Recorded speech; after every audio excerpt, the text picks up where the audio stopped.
तर्क सबूत गवाह की बदौलत लोग सच्चाई को भी दबा देते हैं, पर उसकी गंध छुपती नहीं। लोगों के भीतर कहीं न कहीं अपने होने का वजूद बनाए रखती है। रूहानी वजूद को दरकिनार करने वाले शायद ये भूल जाते हैं कि हर आंखें हर शय को नहीं देख पाती। इसका मतलब ये नहीं कि जिस चीज को आप नहीं देखे, नहीं महसूस किए, उसे दूसरा ना देखा हो, ना महसूस किया हो। इस कायनात में सब जायज है।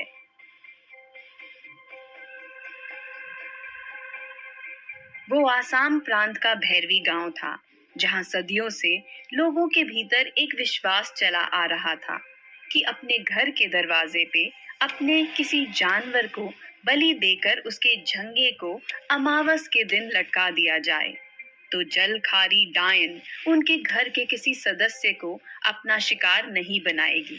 इसलिए सारे गांव वासी अपने अपने दरवाजे पे अपने जानवरों को मारकर उनके लहू लुहान जंगे लटकाया करते थे। आखिर ये कैसा खौफ था जलखारी डायन का उनके दिलों में? सुबह हो चली थी। वो घना दशत सूर्य की सिंदूरी रोशनी में नहाया हुआ रोशन लग रहा था। वहां झाड़ियों के पास लोगों को हुजूम अपनी नाक को तौलिया रुमालों से ढके झाड़ियों से आती किसी गंध को महसूस कर रहा था। बाली काका, इतनी बदबू कहाँ से आ रही है? इधर से गुजरने वालों का सांस लेना दुर्बर हो गया है। वहां आसपास के गांव का रहने वाला एक लड़का बोला। बावला, ये जलखारी डायन का काम होगा। भीतर जंगली झाड़ियों से ये गंध आ रही है। कल अमावस थी, किसी राहगीर का शिकार की होगी वो डायन। बाकी काका बोले। वहां खड़े लोग दिन में ही थर थर कांपते उस अधेड़ व्यक्ति बाली का मुख देखने लगे थे, जैसे वो इन लोगों का भाग्य विधाता हो। तभी उस दशक में पुलिस वैन का सायरन गूंजा। अपने 5 सिपाहियों के साथ डौलपुर थाने के इंस्पेक्टर मित्तल बनर्जी वहां घटना स्थल पर पहुंचे। सभी पुलिस वाले अपनी नाक सफेद रुमालों से ढक लिए। तभी हाथों में राइफल लिए एक स्मार्ट सा दिखने वाला सिपाही बोला, सर, भीतर झाड़ियों से ये स्मेल आ रही है। You are right Irshad Khan, inspector Mittal Banerjee ने कहा। ये चलो पीछे हटो। इतनी भीड़ कैसे है यहाँ? गांव वालों को अपनी बेंद घुमाते मित्तल बनर्जी बोले। सभी गांव वाले डर के मारे पीछे हट गए। इरशाद खान, खोजी कुत्तों को बुलवाओ। घनी झाड़ियां हैं, हो सकता है ये काम किसी खूंखार जानवर का हो और वो यहीं कहीं आसपास बैठा हो तो नुकसान पहुंचा सकता है। धौलपुर पुलिस इंस्पेक्टर मित्तल बनर्जी बोले। Yes sir. और इरशाद खान अपनी मोबाइल पे नंबर डायल करने लगे। अब वहां 2 फौजी कुत्ते रस्सियों के सहारे ट्रेनर लिए हुए आ गए थे। कुत्ते वहां की स्मेल सूंघते हुए झाड़ियों की तरफ ट्रेनरों के साथ बढ़े।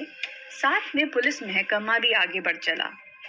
आगे बढ़ते बढ़ते घनी झाड़ियों के बीच लोग वहां पहुंचे, जहां एक सफेद रंग की इंडिगो कार पड़ी थी। तभी इंस्पेक्टर मित्तल बनर्जी अपनी रिवॉल्वर निकाले और सिपाही फुर्ती से अपनी राइफलें हाथ में लिए सफेद इंडिगो कार को घेर लिए।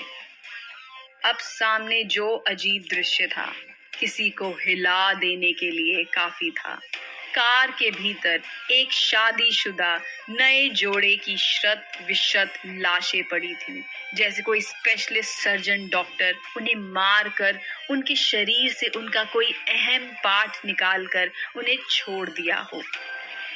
देख रहे हो सिपाही इरशाद खान, जैसे लग रहा है किसी ने इसके शरीर का अहम पार्ट निकालकर इन्हें मार डाला। ये कत्ल 2 रोज पहले किया गया होगा। कोई वेपन तो यहाँ दिखाई नहीं देता। कत्ल बड़ा बेरहमी से किया गया है। बेचारे दोनों नए जोड़े हैं, शादी करके लौट रहे होंगे। चलो ये दोनों डेड बॉडीज, पैरों के निशान, यहाँ खून पड़े सैंपल उठाओ और फॉरेंसिक क्लब भिजवा दो। अब पोस्टमार्टम रिपोर्ट आने पर ही कुछ साफ हो सकेगा।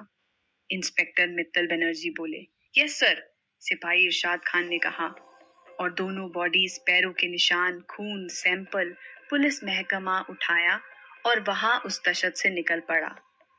अब अंधेरा हो चला था।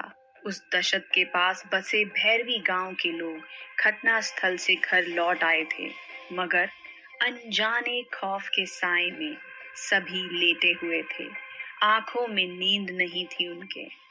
और वहां उस दशत की झाड़ियों के बीच वारदात की जगह कुछ चटकने जैसी आवाज हुई और एक वात्या चक्र उठा जो नीचे जमीन पर फैले दरख्त के पत्तों को ऊपर घुमाने लगा था, जिसके धुंध में एक हैवान की तरह बनती बिगड़ती आकृति दिखाई देने लगी थी, जिसकी रक्त के समान लाल खौफनाक क्रूर आंखें चमकने लगी थी। वो अपने दोनों हाथ ऊपर उठाए एक अजीब चीख मारता उस खौफनाक जंगल को हिला गया था।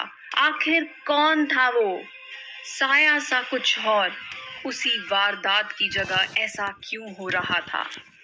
तभी भैरवी गांव के उस जंगल की सड़क एक कार के हेडलाइट के प्रकाश में नहा उठती है। मानव, यही भैरवी गांव का जंगल है? कार में साथ बैठी युवती अपने साथी से पूछी। सही पहचाना प्रीत, यही भैरवी गांव वाला वो दशत है, मानव ने कहा। मानव, बहुत खौफनाक है ये जंगल। चलो कहीं दूसरी जगह हनीमून के लिए चलते हैं। मुझे यहाँ डर लग। अभी इतना ही कह पाई थी प्रीत कि उनकी मर्सिडीज कार का टायर बोल गया। वहां भैरवी गांव के उस खौफनाक दशत में मानव और प्रीत की मर्सिडीज कार का टायर बोल गया था। अब काली रात धीरे धीरे अपनी चादर फैलाती जा रही थी। तभी झाड़ियों से एक सरसराहट सी सुनाई दी, जैसे कोई वहां छिपा साया भागा हो। क्या था मानव, कुछ सुने? प्रीत बोली। यार तुम भी प्रीत, जंगल है, ऐसी हरकत तो होती रहेगी। हो सकता है कोई गीदड़ हमसे डरकर भागा हो, मानव बोला। दोनों अपनी कार से बाहर आए। देख रहे हो, कार का पिछला टायर ही बोल गया है, प्रीत बोली। देख रहा हूँ, जरा पानी वाली बोतल निकालो, बहुत जोरों से प्यास लगी है। यहाँ इस तरह बाहर हम सुरक्षित नहीं हैं। चलो कार को इस झाड़ी में धक्का दें ताकि हम पर किसी की नजर न पड़े। यहाँ जानवरों से ज्यादा डर पगडंडी बदमाशों से है।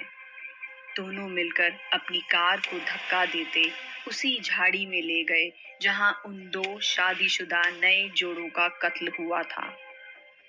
उधर उस दशत के घनी झाड़ियों में अपने को काले लिबास में ढके बुर्केधारी 4-5 लोग हाथों में राइफलें लिए किसी को अपनी तरफ आते देख रहे थे और राइफलें तान दिए। उस साए को करीब आते ही एक लंबा तगड़ा व्यक्ति जो शैतान की तरह लग रहा था बोला, आओ आओ दत्ता, कोई शिकार हाथ लगा है क्या? मिर्जा भाई, वो 2 नए जोड़े हैं, उनकी कार का टायर इसी भैरवी गांव के दशत में बोल गया है, वहीं से आ रहा हूँ। अब क्या हुक्म है उनके लिए? दत्ता बोला। कसम खुदा की, उठा लेते हैं दोनों को। एक अरसे के बाद किसी दुल्हन के साथ हम सब की सुहागरात होगी। चलो उधर को कूच करो, कहीं शिकार हाथों ना निकल जाए। मिर्जा दहाड़ उठा। जो हुक्म उस्ताद, मिर्जा के साथी एक स्वर में बोले और सभी उधर को निकल पड़ते हैं। वहां से दूर फिर इस दशक में एक विशाल काय बरगद पेड़ के नीचे एक कार खड़ी होती है और आंखों पे चश्मा चढ़ाए हाथों में ब्रीफकेस लिए एक हैंडसम व्यक्ति उतरता है। तभी उस विशाल काय पेड़ की ओट से 3-4 लोग खूनी चादर में लिपटे हाथों में खंडा लिए बाहर आते हैं। सभी के चेहरे पर लंबी दाढ़ी जटाएं थीं। उनमें एक हैवान की तरह दिखने वाले लंबे चौड़े डील डॉल का व्यक्ति उस कार वाले नवजवान से मुखातिब होते हुए बोला, कहो डॉक्टर भीषती, पूरे पैसे लाए हो ना? उन नए जोड़ों की दोनों किडनियां और उनके हार्ट पार्ट के। खूनी चादर में लिपटा बॉस की तरह दिखने वाला व्यक्ति बोला। यस मिस्टर फारूक हैवान, डॉक्टर भीषती कोई कार्य अधूरा नहीं करता, चाहे कत्ल को अंजाम देना हो चाहे पैसे का लेन देन। ये रहे आपके 20 लाख रुपए। फारूक हैवान, मिला लो। ब्रीफकेस खोलकर नोटों की गड्डियां दिखाते हुए भीषती बोला, आप पर हमें यकीन है डॉक्टर भीषती, आप में बस। फारूक बोला। जी बॉस। आत्मवश डॉक्टर को वो 2 रोज पहले वाले जोड़े की निकली गई किडनियां हार्ट लाकर दो। फारूक हैवान बोला। जी बॉस, आत्मवश ने कहा, और आत्मवश किसी वैज्ञानिक प्रणाली में कैद उन दोनों जोड़ों की काढ़ी गई किडनियां हार्ट लाया और वो बॉक्स डॉक्टर को थमाया। डॉक्टर भीषती बॉक्स खोला, उसमें रखे पार्ट को बारीकी से देखा और थैंक यू सबको बोलता अपनी कार से निकल पड़ा। उधर मानव प्रीत अपनी मर्सिडीज कार की डोर लॉक करके एक दूसरे से बातें कर रहे हैं। जंगली जानवरों की विभत्स आवाजें सुनाई दे रही हैं। यार प्रीत, अपनी सुहागरात इतनी रिस्की होगी, हमें पता ही नहीं था। जा रहे थे इस दहशत के बीच आबाद फेरा डाक बंगले, पर कहाँ फंस गए यार। मानव निराश मन से बोला। इसमें आपकी क्या गलती है जब अपनी कार का टायर बीच रास्ते बोल गया। प्रीत मानव को अपनी बाहों में कसती हुई बोली। प्रीत, तुम कितनी अच्छी हो। मैं तुम्हें मखमली बिस्तर नहीं दे सका, फिर भी तुम मुझ पे समर्पित हो। ये तुम्हारा प्यार मेरे जिंदगी के सबसे हसीन निधि है, मानव बोला। प्रीत अपने होठों से मानव के माथे को चूमती हुई बोली। यहाँ अब आपकी बाहें ही मेरे लिए जन्नत हैं। अब 2 जवां दिलों में चाहत की चिंगारी शोला बनने लगी थी। मानव प्रीत के माथे को बार बार चूमते हुए उसकी चुनर को उसके जिस्म से अलग कर दिया। अब प्रीत भी उसे बाहों में कसने लगी। मानव उसके पीठ से ब्लाउज की डोरियां सरका डाला। अब उसके हाथ नारंगी फल को सहलाने लगे थे। बड़े प्यारे लग रहे थे सुकुमार यौवन। अब धीरे धीरे पेटीकोट भी जिस्म से अलग हो चुका था। उधर एक साथ सैकड़ों भेड़ियों की गुर्राहटें उस दशत की निस्तंबंधा को चीर गई थी। भीतर मानव प्रीत मौज उठती दरिया में लहराते इन सब से बेखबर नग्न एक दूसरे के साथ दौड़ रहे थे। तभी उनकी कार के नीचे से एक धीरे धीरे बनता वात्या चक्र दरख्त से गिरी पत्तियों को उड़ाता उनकी मर्सिडीज कार को ढके जा रहा था, और उस धुंध में एक धुंधली खौफनाक आकृति तैयार होने लगी थी, जिसके नाक में प्राचीन समय की औरतों के जैसी गोल चांद के आकार जैसी झुर्री दिखाई देने लगी थी। उसकी आंखों की बौहें हंसियों के आकार की लंबी कांटेदार थी। सुर्ख लाल आंखें, लहराते रक्त, सने केश, हाथों के टेढ़े मेढ़े घूमे बखन के पंजे थे। आगे बढ़ी अब मानव प्रीत की आंधी शांत हो गई थी। वो अपने कपड़े ठीक कर रहे थे। तभी उस खौफनाक साए का जबरदस्त हाथ उनकी मर्सिडीज कार के लेफ्ट डोर वाले शीशे पर पड़ा। शीशा बिखर गया। प्रीत उस साए के भयानक नाखूनी पंजे को देखकर चीख उठी। मानव बचाओ, इस हाथ से हमें बचाओ। वो नाखूनी पंजे कार के भीतर उन्हें टटोल रहे थे। तभी फुर्ती से मानव अपनी कार का दरवाजा खोलकर प्रीत की बाहें पकड़े बाहर आया। तभी अपने 5 साथियों के साथ मिर्जा भाई वहां आ जाता है और उसके आदमी मानव प्रीत को राइफलों की नोक पर लेकर हंसते हैं। दोनों असहाय उन्हें देखने लगते हैं। तभी साया फुर्ती दिखाते वहां आता है और साय के नाखूनी पंजे का भरपूर हाथ प्रीत की गर्दन तोड़ देता है। प्रीत के हलक से एक जोरदार चीख निकलती है और उस काली रात के सूनेपन को चीर कर रख देती है। वो गिरती है और तड़फड़ा कर शांत हो जाती है। मिर्जा के साथ उसके 5 साथी उठते गिरते वहां से भागना चाह रहे हैं, लेकिन जैसे उनके पैरों को किसी ने मन भर लोहे की जंजीरों से बांध दिया हो, वो उतनी तेजी से नहीं बढ़ पा रहे हैं। तभी मानव मारे गुस्से में साए से उलझ जाता है और वो खौफनाक क्रूर साया अपने नाखूनी पंजे से मानव की छाती फाड़कर रक्तपान करने लगता है। मानव की चीखें उस दशत के सूनेपन को चीर कर रख देती हैं। अब मानव शांत हो चुका था। उसे वो खौफनाक डायन दूर फेंकती है और उस दशत में भागते बदमाशों का पीछा करती है। सभी इतने डरे होते हैं कि अंधेरे में एक दूसरे से टकरा जाते हैं, जैसे उनके पैरों को लकवा मार गया हो। तभी एक साथ सैकड़ों भेड़ियों की आवाजें उस दशत के सूनेपन को चीर कर रख देती हैं और पीछे दौड़ती उस खौफनाक डायन के हाथों में मिर्जा का साथी दत्ता आ जाता है। डायन उसे ऊपर उठाकर जोर से जमीन पर पटकते हुए अपने 4 इंच लंबे दांत उसकी गर्दन में घुसेड़ कर उसका रक्त पान करने लगती है। दत्ता की चीख उस काली रात को चीर देती है। अब साया दत्ता को एक तरफ फेंकता इन सब की तरफ दौड़ता है। तभी ये क्या, उस खौफनाक डायन के हलक से एक आर्तनाद भरी चीख निकलती है और वो अपनी आंखों को अपने नाखूनी हाथों से ढकी झाड़ियों में खो जाती है। मिर्जा के साथी आवाक से उसे भागते देखते हैं। बॉस, ये खौफनाक डायन क्यों भागी? शांता बोला। देख नहीं रहे, सवेरा हो चला है। जल्द दत्ता की लाश उठाओ और यहाँ से निकलो, वरना हम सब उस काइया इंस्पेक्टर मित्तल बनर्जी के हत्थे चढ़ जाएंगे। मिर्जा भाई दहाड़ उठा। जी बॉस, शांता बोला, और दत्ता की मृत शरीर को उठाए वे लोग वही घनी झाड़ियों में खो गए। डौलपुर थाने के भीतर अपनी चेयर पर बैठे इंस्पेक्टर मित्तल बनर्जी कोई फाइल उलट पलट रहे थे।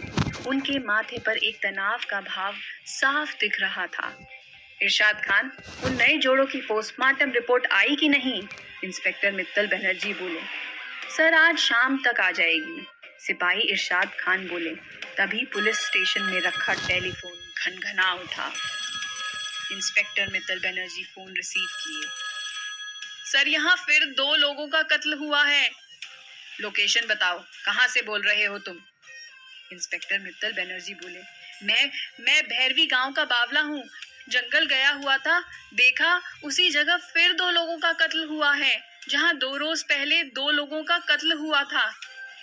बावला, तुम वहीं रुको, हम आधे घंटे में पहुंच रहे हैं, इंस्पेक्टर मित्तल बनर्जी बोले।